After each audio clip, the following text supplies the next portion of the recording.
அனைவருக்கும் வணக்கம். Jeganathan KTV school YouTube channel. நம்ம சேனலில் உயர்கல்வி அட்மிஷன் மற்றும் வேலைவாய்ப்பு தகவலாம் பார்த்துட்ருக்குறோம். அந்த வரிசையில் இந்த வீடியோவில் டிஎன்ஏயு டிப்ளமோ அட்மிஷன் 2024-25க்கு ஒரு முக்கியமான அப்டேட் வந்திருக்கு. அது என்ன அப்படின்றத வீடியோவில் பார்ப்போம். அந்த கவுன்சிலிங் ப்ளஸ் வேகன்சி ஸ்டேட்டஸ் பற்றி இதுவரை நம்ம சேனலில் சப்ஸ்கிரைப் பண்ணலாம் பண்ணிவிட்டு இந்த மாதிரி தகவலெல்லாம் ஷேர் லைக் பண்ணுங்கள். மறக்காமல் அந்த ஆல் நோட்டிஃபிகேஷன் பெல் பட்டனே ஆன் பண்ணி வச்சுருந்தீங்கன்னா இந்த அப்டேட்டில் தெரிஞ்சுக்க முடியும். ஸோ இதுதான் அஃபீஷியல் வெப்சைட்டு, வழக்கமாக பார்க்குற வெப்சைட் தான்.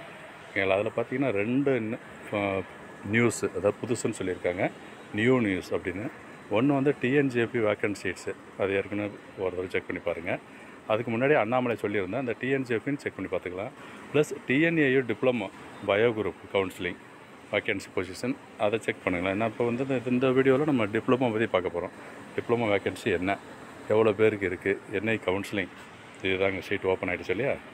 மெயின் வந்து இதுதான். ஸோ இப்போ ஃபஸ்ட்டு ரவுண்டு டிப்ளமோ பொறுத்த வரைக்கும் ஒரு ரவுண்டு தான் முடிஞ்சுது. செகண்ட் ரவுண்டுன்றதை ஆரம்பிக்காமல் இருந்தாங்க. ஸோ இப்போ தான் இந்த ப்ராசஸ்ஸு, ஓகேவா. இதில் பார்த்திங்கன்னா தெரியும் வேக்கன்சி எவ்வளோ இருக்குது, காலேஜ் வைஸு கோர்ஸ் வைஸு அப்படிங்கிற வேக்கன்சி ஃபுல்லாக கொடுத்துருக்கு. Tentative vacancy position diploma admissions என்ன காலேஜில் ஃபஸ்ட்டு கொடுத்துருக்குறது institute of agricultural engineering college. அதில் என்ன இருக்குது, ஓசிக்கு 0, பிசிக்கு 24, எம்பிசிக்கு 0, எஸ்சிக்கு 0, பிசிஎம் 5, ஆக மொத்தம் 29 சீட்ஸ் அதில் இருக்குதுங்க. 29 சீட் வந்து அந்த காலேஜ் டிப்ளமோ அக்ரிகல்ச்சர் இன்ஜினியரிங். அதுக்கடுத்து பார்த்தோம்னா இன்ஸ்டியூட் ஆஃப் அக்ரிகல்ச்சர், அது டிப்ளமோ அக்ரிகல்ச்சர். அதுக்கடுத்து டிப்ளமோ ஹார்டிகல்ச்சர். கீழே பார்த்திங்கன்னா கம்ப்ளீட்டாக ப்ரைவேட் காலேஜஸ்ஸு லைனாக இருக்குது.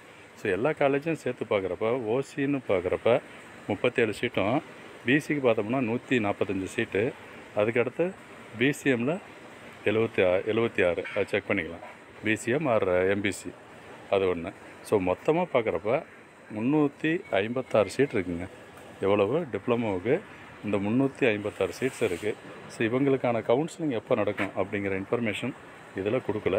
மேபி அது அடுத்த வந்து ஃபுல்லாக வாட்ச் பண்ணிட்டுருந்தீங்கன்னா ஷெட்யூல் பண்ணுவாங்க, தெரிஞ்சுக்கலாம் இருக்குது. ஸோ இப்போதைக்கு vacancy position diploma vacancy position release பண்ணிருக்காங்க. அடுத்த ஒரு விஷயம் என்னென்னா டிஎன்ஜேபியும் பார்த்துடலாம். ஸோ டிஎன்ஜேபியோ வேக்கன்சி பார்க்குறதுக்கு இதுதான் TNJP vacant seat status. Just click பண்ணுங்கள், அது ஒரு பிடிஎஃப் ஃபைல் ஓப்பன் ஆகணும். ஸோ அங்கே வந்து பார்த்திங்கன்னா எந்தெந்த காலேஜில் எவ்வளோ இருக்குது அப்படின்றது கிளியராக சொல்லியிருக்காங்க. இதில் பார்த்துருக்கு ஃபஸ்ட்டு கொடுத்துருக்குது BFSc affiliated colleges, BTech, biotech, BBA, FEM இந்த மாதிரி கோர்ஸ்லாம் பார்த்தா தேவா சகாயத்தில் மொத்தம் 2 ஷீட் இருக்குது. அப்புறம் பயோடெக்னாலஜி கோர்ஸில் பார்த்தோம்னா 10 ஷீட்டு, அண்டு பிஸ்னஸ் மேனேஜ்மெண்ட் அதாவது எஃப்இஎம் இருக்குல்லையே அதில் வந்து 11, மொத்தமாக 23 ஷீட் இருக்குது. அதுக்கு கீழே பார்த்திங்கன்னா பிடெக் ஃபுட் டெக்னாலஜி, அதுக்கடுத்து 7.5% கோட்டா, அதுக்கு கீழே 7.5% கோட்டா யாருக்குன்னா பிடெக் ஃபிஷரிஸ் இன்ஜினியரிங், இந்த மாதிரி ஃபுல்லாகவே சொல்லியிருக்கு. கீழே அதுக்கடுத்து பார்த்திங்கன்னா செல்ஃப் சப்போர்ட்டிங் பிஎஃப்எஸ்சி, அதுலேயும் 6 ஷீட் வேக்கன்சி இருக்குது. பார்த்து வொக்கேஷனல் கோர்ஸுக்கான வேக்கன்சி கொடுத்துருக்காங்க. ஸோ இவங்களுக்குலாம் எப்போ கவுன்சிலிங், 7வது கவுன்சிலிங் ஷெட்யூல் பண்ணியிருக்காங்க. 25/9 செப்டம்பர் 25ஆம் ஓப்பன் இவங்களுக்கு கவுன்சிலிங்கு, ஓகேங்களா. தி candidates will be intimated through email. எப்படி தெரிஞ்சுக்கிறதுனா உங்களுக்குலாம் இண்டிவிஜுவல் இமெயில் அண்ட் எஸ்எம்எஸ்லாம் வந்திருக்கும், அதை நீங்கள் கன்ஃபார்ம் பண்ணிக்கலாம். அதில் கவுன்சிலிங் டேட்டு டைமெல்லாம் வந்து கரெக்டாக சொல்லியிருப்பாங்க. அது ரொம்ப முக்கியமான தகவல் இருக்குது. இந்த மாதிரி தகவலாம் தெரிஞ்சுக்கணுன்னா சேனலை சப்ஸ்கிரைப் பண்ணிவிட்டு ஆல் நோட்டிஃபிகேஷன் ஆன் பண்ணுவீங்க. அடுத்தடுத்த வீடியோவில் கவுன்சிலிங் பற்றின அப்படிலாம் நிறையா வந்துகிட்டே இருக்கும். தேங்க்யூ.